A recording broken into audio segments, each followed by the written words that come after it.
The Benjamin Dixon Show is only possible with listener support. Go to www.thebenjamindixonshow.com to register for our blog and join the Progressive Army. The business model, if you like, of the Democratic Party for the last 15 years or so has been a failure. Now, what happened, people sometimes don't see that because there was a charismatic individual named Barack Obama who won the presidency in 2008, 2012. And he was obviously an extraordinary candidate, brilliant guy.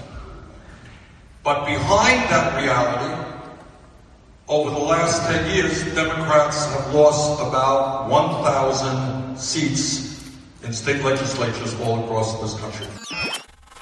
So I've listened to this clip several times, and I intended on doing a late show last night, but I just couldn't bring myself to even discussing this because, as you know, I am very tired of this. I'm tired of the Bernie versus Hillary wars, which this is nothing more than a proxy for. And this is an attempt to head off a 2020 campaign for Bernie Sanders. But the reason I didn't want to talk about it is because I don't really care to see Bernie Sanders run in 2020 for this exact reason. I'm on the fence about this statement. My initial reaction is whatever. I don't care. Literally, that's my initial reaction. I don't care what Bernie Sanders says about Barack Obama in either direction. But it's not my job to not care. It's my job to actually dissect these things, even when I'm tired of it. So here we go. Let me start by saying this. If you love Obama, then this is extremely dismissive of President Obama. If you don't care about Obama, you don't have that general love and respect for him, then you don't really see this as dismissive. Period. I could end the show. That's all it is. And the problem for Bernie Sanders is that, and for many of Bernie Sanders supporters, is that they don't understand and they don't care to understand the respected place that Barack Obama has in the black community amongst the majority of black people. Of course, you're going to find people who don't have this respect for Obama. You're going to find people who just generally hate Obama, black people who just think he's the devil. I mean, I roll with a couple people who think Barack Obama is the devil. I don't go that far. I'm indifferent about President Obama's tenure. I will go into that a little bit more later on, but I just want to head off this Bernie Sanders things at the top. This is not saying what Bernie Sanders said is wrong or that Bernie Sanders is trying to attack President Obama. But if you listen to it, and this is what you have to do as a person who's trying to build a coalition, a person who's trying to galvanize votes, a person who needs the black vote. You have to listen to your words through the ears of someone else. I know that sounds like pseudo whatever, but it's the truth. It's like you have to have a preemptive empathy. You have to think about how will my words fall on the ears of people who X, Y, and Z. And in this case, people who love President Obama. You have to understand. And I think that's the thing. People don't understand why the black community would have President Obama on a mural next to Dr. King and Malcolm X. Right. There's a small amount of people in the black community who disagree with that, who think that he should never be put there. And they have there's some validity to their arguments. But to the majority of African Americans in this country, if you don't understand the hallowed and respected place that Barack Obama has in the black community, then you don't understand the black community. Now I'll get to the flip side of the argument later. But that's the bottom line. If you don't understand the hallowed and respected place that Barack Obama has, and honestly, if you consider the reality of this thing, rightfully so, right? See, people are expecting the majority of Americans to have a robust class critique and a robust understanding of American imperialism, when in reality, the vast majority of Americans are just struggling with America, period. They're struggling to find their place in America. They're struggling and they don't yet they have not yet drawn the connection between imperialism, capitalism, and their economic problems here at home. But for black people, there's an additional layer to that, which is the struggle to be black, the struggle to be black and respected, the struggle to be black and successful in this country. And in the midst of that struggle, we finally got a black president. And that absolutely means everything. And that means everything to so many black people. Black people who were born in the 40s, who are still living now, who grew up in the remnants and the vestiges of Jim Crow. And they went through the integration of schools after the 1954 Brown versus Board of Education decision. And they saw the assassination of Martin. They saw the assassination of King. They saw the assassination of the Kennedy brothers, who in their own way brought a level of hope to the black community at the time. They saw all of these struggles and thought for the longest that there would never be a time where we would actually overcome in the midst of the struggle, right? They were struggling, but there often was time that they felt like they would never see victory. The election of Barack Obama was that victory. And if you are dismissive of that, then you are dismissive of all of their experiences through their lives. The problem for you and the problem for those people who dismiss this is that they are still alive, they're still well, and they're still voting. Now, this is the front side of the conversation. Remember, I started this off before you cut this off and say, oh, Ben is whatever. I said that there's two ways to look through this to what Bernie Sanders said.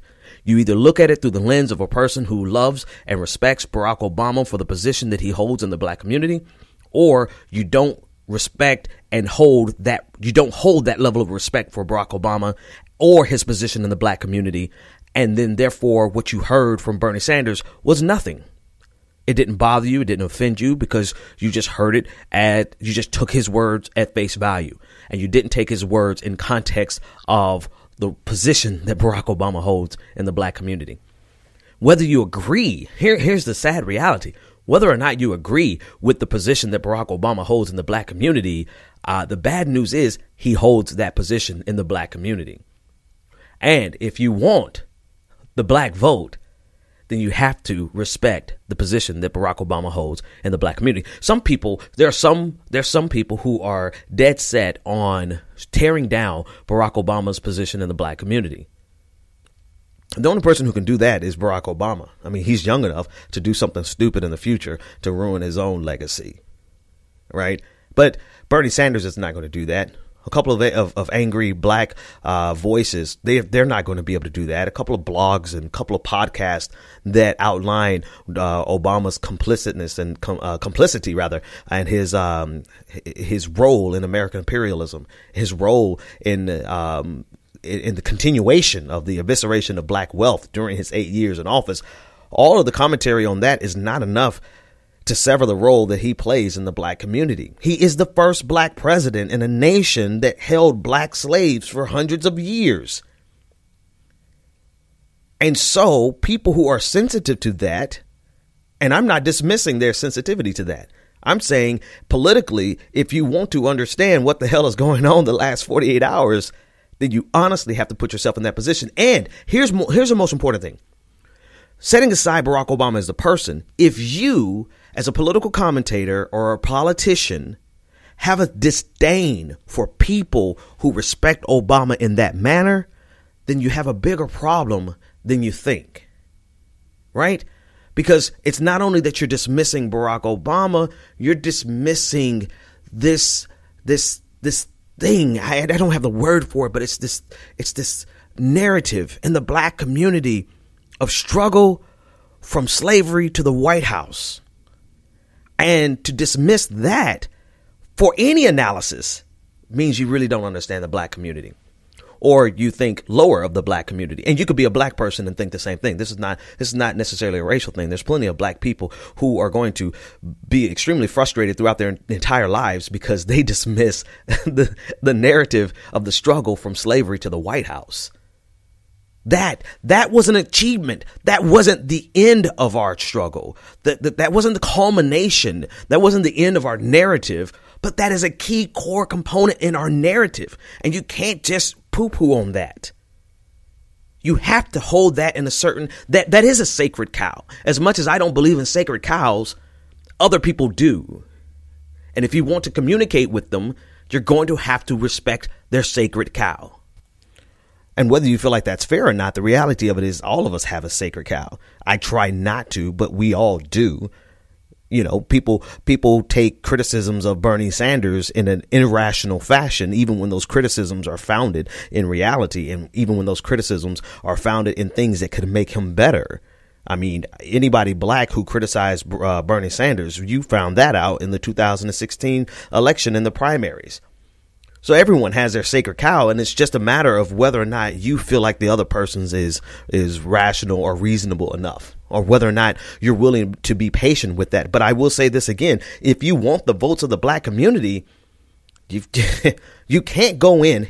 Here it is. You can't go into a black person's home and snatch down their picture of Obama, spit on it, and then turn around and say, "Can I get your vote?"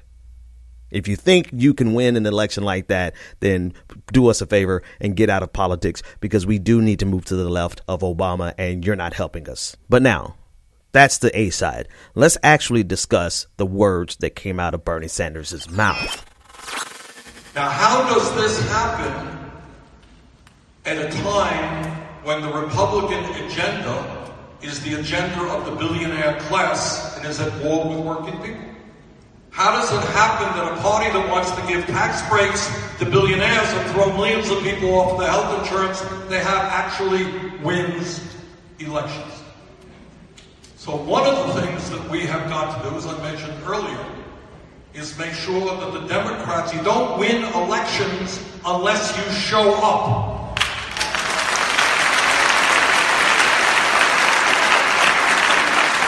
Now, it's not just in Mississippi, although we've seen lately Democrats beginning to show up in Alabama, but it's also showing up in Kansas and in Wyoming.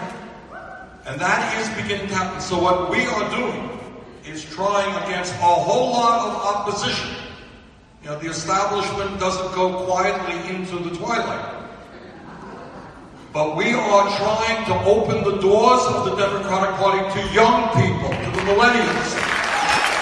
Now, this is the B side. If you made it this far, then you are truly a supporter of mine, because you can handle some reflective criticisms of ourselves, right? But now, to criticize my friend Bakari Sellers and everyone who made a big deal about this, at face value, if you give this the most generous reading imaginable, you don't even have to give it that much. You don't even have to be that generous with your interpretation. At face value, Bernie Sanders didn't say anything wrong. He didn't say anything controversial. The only thing he didn't do was to consider the implications of him even tacitly dismissing Barack Obama on Martin Luther King's, the 50th commemoration of Martin Luther King's assassination.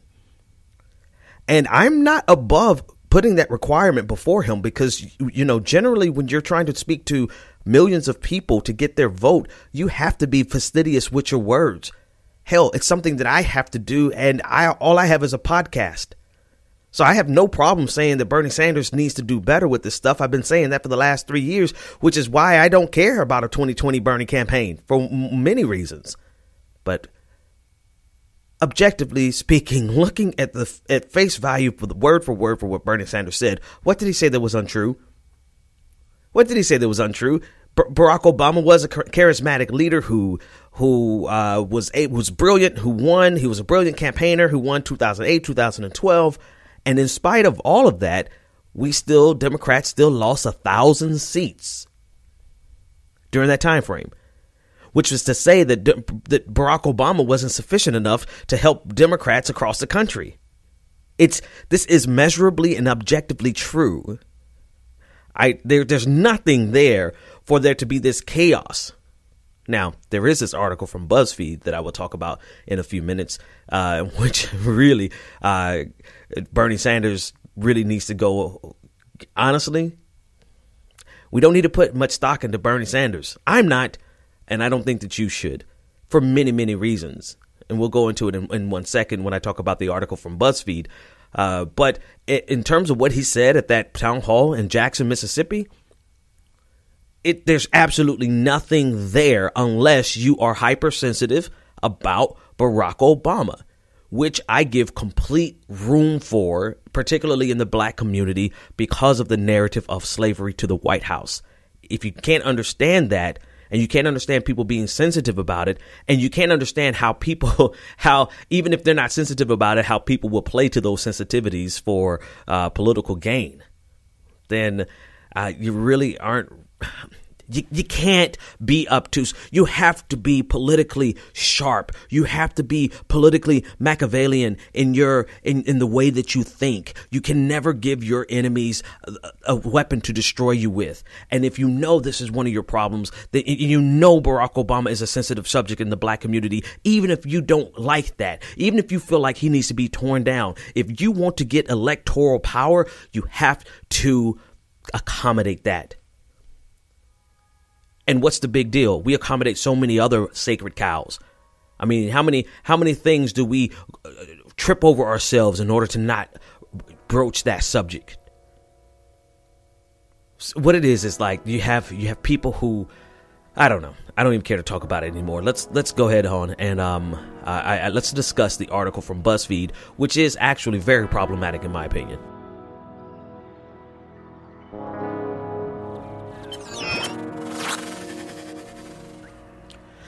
Here's a story from BuzzFeed that I think is extremely problematic, and I'm very curious as to why this didn't come out during the primaries about Bernie Sanders. The entire front half of the article is about Bernie Sanders and his comment in Jackson, Mississippi.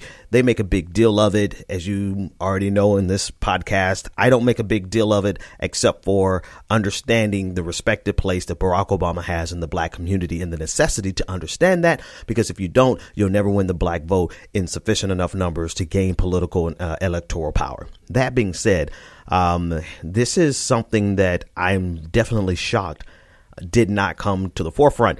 And I'm going to read this paragraph from BuzzFeed News. Darren Sands is one of the journalists who reported this. And this is what they said, quote, by the time his campaign aides scrambled to release a detailed criminal justice platform on August 9th, of 2016, I believe, Sanders was still struggling. In a September meeting with Campaign Zero, a movement formed out of the Ferguson protests, activists asked Sanders why, in his opinion, there were a disproportionate amount of people of color in jail for non-violent drug offenses. Sanders, seated across the table, a yellow legal pad at hand, responded with a question of his own according to two people present. And he said, quote, aren't most of the people who sell drugs African Americans? The candidate, whose aides froze in the moment, was quickly rebuffed. The answer, the activist told him, was no, even confronted with figures and data to the contrary. Sanders appeared to have still struggled to grasp that he had made an error, the two people present said. And at first I'm like, well, where's the story even coming from? You know, what is the sourcing of it? Blah, blah, blah. Because, you know, you think something like this would be out during the primaries and the general primaries of 2016. But a statement came from Bernie Sanders' camp saying that he clearly misspoke during the meeting. And this is what they said, quote, during this extremely important meeting 3 years ago, where I learned a great deal, we had a very open discussion about the issue of systemic racism and the intersection of race and class. I'm grateful to the participants in this meeting for engaging with me. The experiences and perspectives they related were incredibly impactful on me as a person and as a presidential candidate. While I clearly misspoke and had more to learn with regard to the causes of this problem, we all came to the meeting understanding what is absolutely true. The criminal justice system is broken and disproportionately arrests and jails African Americans. End quote. So it happened. And it matters. And it's a problem. And it's a problem politically. Because I hear somebody already saying, well, Hillary Clinton said X, Y, and Z. Well, Hillary Clinton didn't say it in the 2016 election. Hillary Clinton said a lot of stuff back in the 90s that should, in my opinion, have disqualified her today. But, I mean, she still didn't win, so it's neither here nor there. But this is problematic on two fronts. Number one, the data says otherwise, right? And maybe you're not aware of the data. Maybe that's a problem, right? So let's just talk about it. Here is some data that was gathered by the Washington Post. White people are more likely to deal drugs, but black people are more likely to get arrested for it.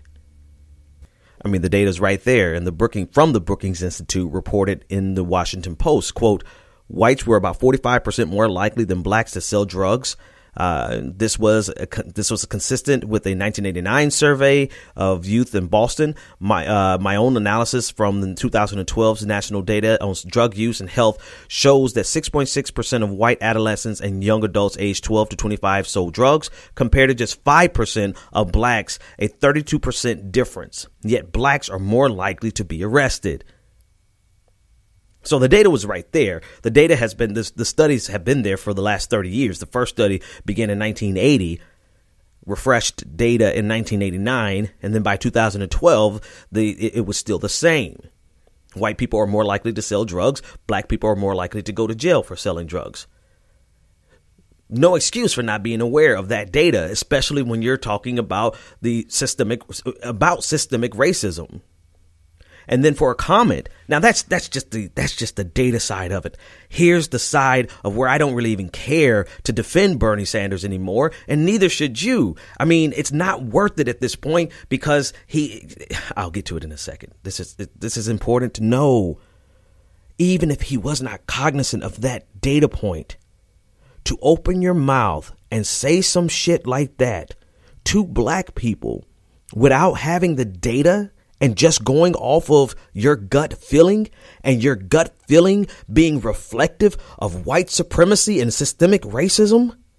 Holy crap, people. I say crap because I don't want to say anything worse than that right now. That is a huge problem. Scratch that. That is the problem. That is the same gut instinct that police officers go to police stops with. They assume that the black person is more guilty even if they're not, statistically speaking. And I'm not saying that Bernie Sanders is a racist. I don't dare I wouldn't dare minimize the complexity of this conversation that way. Right? But what I'm saying is that Bernie Sanders has entirely too much baggage for us to put any political capital behind for 2020. Bakari Sellers said that Bernie Sanders' 2020 hopes died on 4/4/18. No, his hopes died long before that. Not just because of things like this, but because of how saddled with baggage he is for the sake of the progressive movement. And you could disagree with me all you want, right? That's totally fine. We have already disagreed on this many times. I'm just going to make my case again. For the sake of the progressive movement, we have to have another candidate or candidates that can ascend to the national prominence of Bernie Sanders. Without that, there is no hope we're putting all of our eggs in the basket of Bernie Sanders. What the hell are we going to do when he's not here? Because age to me is the number one problem.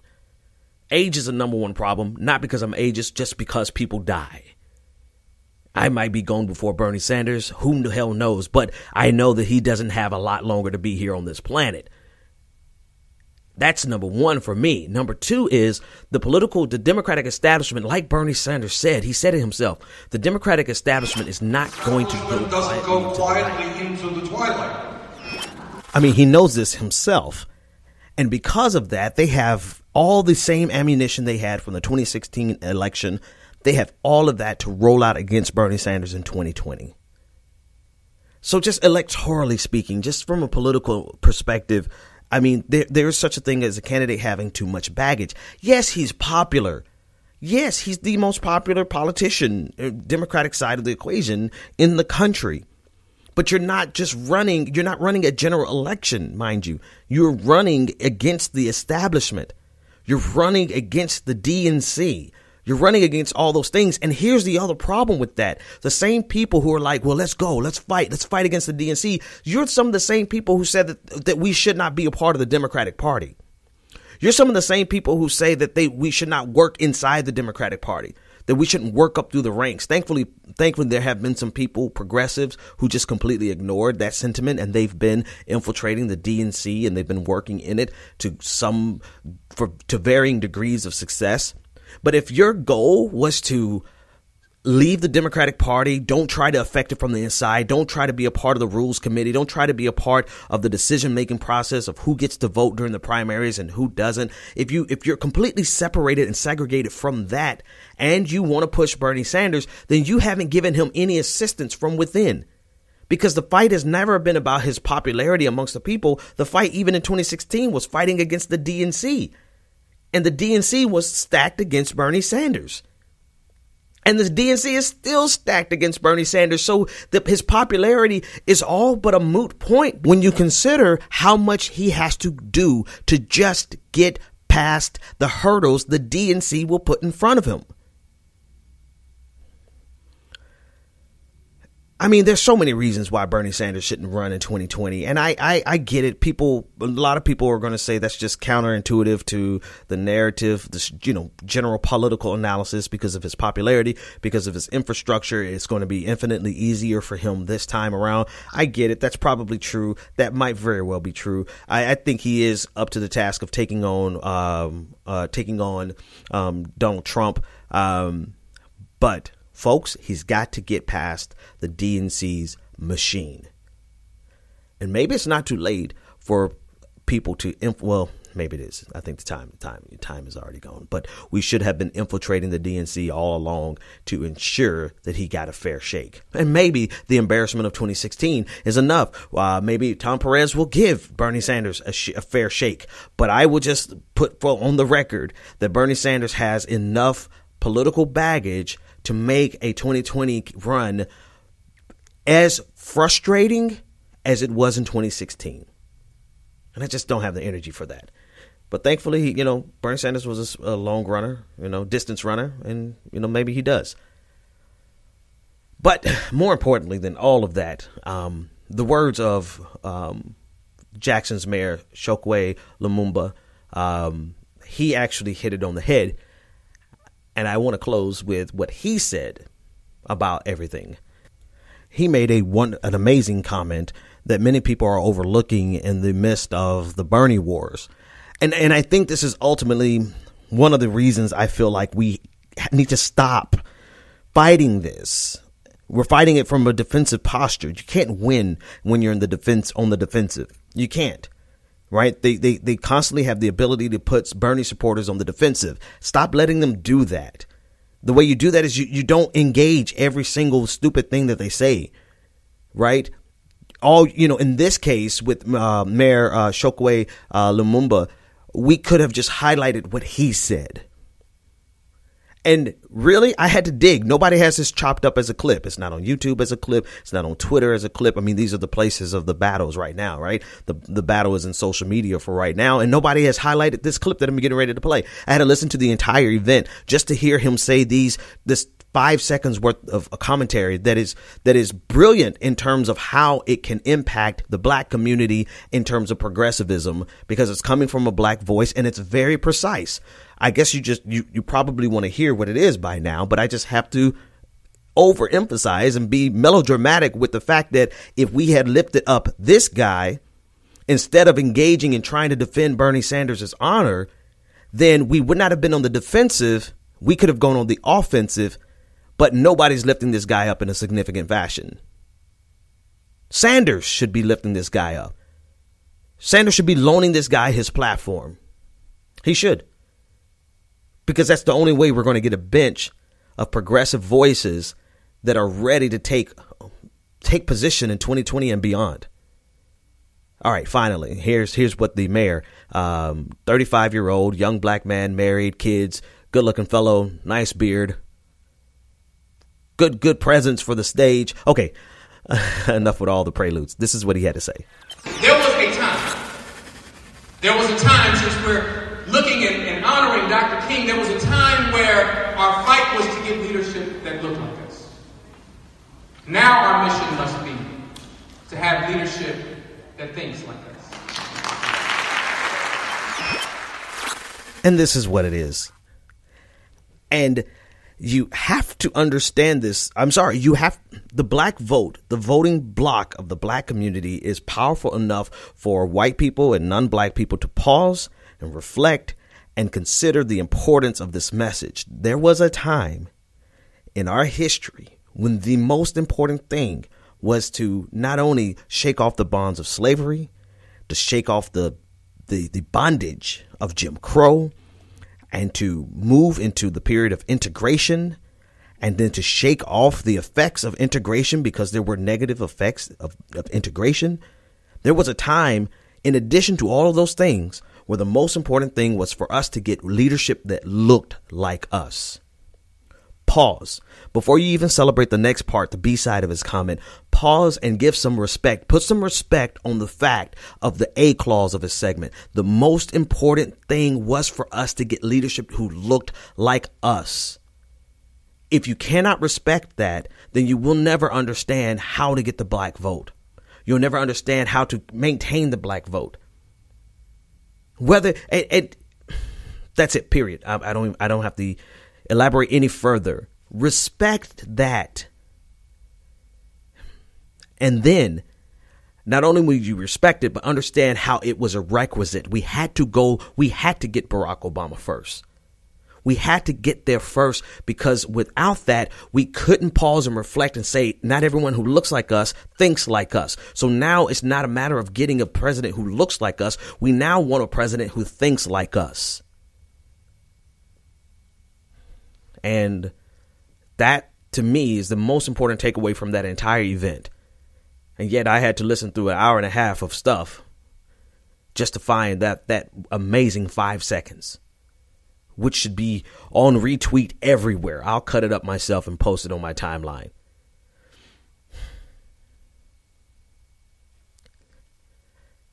It is an interesting time where white people and non-black people, you're having to come to terms with understanding the nuances of the black community. Well, hell, if you want our vote, you better.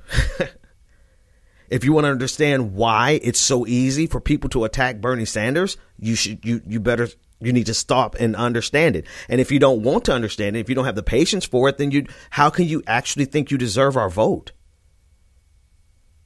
If you dismiss it away as being as not being intelligent enough, then you are quite literally not deserving of our vote. I'll give you an example. On my way home from my cousin's funeral, I was driving 10 hours, and I had a very intense debate with my mother over religion, and the very specific conversation of the role of religion in the black community. And I love my mother. I love her more than myself. But I just could not convince her to move off her baseline where we fundamentally disagreed. I don't want to get into the specifics of it because the specifics are irrelevant. The point is that she had a baseline that fundamentally was, I believe, flawed. But that was her starting position. That was her core value. That was her belief. And why on earth would I argue with her about something that she's not going to change?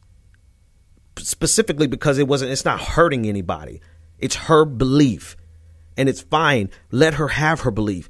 But likewise, not only am I going to not argue for my own personal health's sake and my own sanity, but I'm not going to disrespect her and dismiss her and toss her away the baby with the bathwater because we disagree on a fundamental, on a baseline. And if you feel like your victory is in tossing away the black community who holds Barack Obama in a hollowed position that you don't think he deserves, then you've already lost. That's not the battle to fight, because that's the battle you're never going to win. And why do you want to win that battle? But that's the second thing. So what? So what if Barack Obama holds a place in the black community that you don't think he deserves? Who are you to decide what the black community wants? Even if you are black, every man for himself, everybody can evaluate this for themselves. How can you dismiss the entire narrative from slavery to the White House and say, That's a pittance. That's nothing. The first black president is nothing. When you could put all of your energy into like what Mayor Lumumba said. Now it's time for us to find a president who thinks like us. And if you don't like the way he said it, listen to how Michael Eric Dyson said it. First of all, he is the first black president, but we got to remember that. Jackie Robinson was the first. Jackie Robinson wasn't the best ball player. He was the best ball player suited to exist under the conditions that white folk would impose upon him. So I'm not suggesting that Mr. Obama is not a brilliant man. I knew him earlier than most people in this building, since 91. I was with Obama when most people who were black were with Hillary Clinton, when they were calling him Barack Obama. I knew who he was. I loved him. So I take second seat to no one. I love him. I love him walking down Air Force One. I love how he walks down and hollers at people. I love how he looks at black folk. I love how he looks at white folk. I love how he gives that Negro intimacy that is communicated telepathically. I love all of the symbolic gestures that are articulated from Obama. But at the end of the day, he's Jackie Robinson. I'm waiting for Willie Mays to come behind him because Willie's got a hell of a thing. Don't invest your money. Don't invest your time in trying to tear down the respected position that Barack Obama has in the black community. Your time is going to be best spent finding the next president, whether he be black, whether she be black, whether she be a woman of color. Our energy is best used to find someone who doesn't look like us, like Mayor Lumumba said, but to find someone who thinks like us. And if you want to find someone who thinks like us and you want that person to win, then you have to at least respect the respect that people have for Obama and just leave it alone, because it's a battle you cannot win. In fact, it's a battle that will help you lose. I hope you got the message. All right, folks, have a great weekend. I will see you on Monday. The Benjamin Dixon Show is only possible with listener support. Go to www.thebenjamindixonshow.com to register for our blog and join the Progressive Army.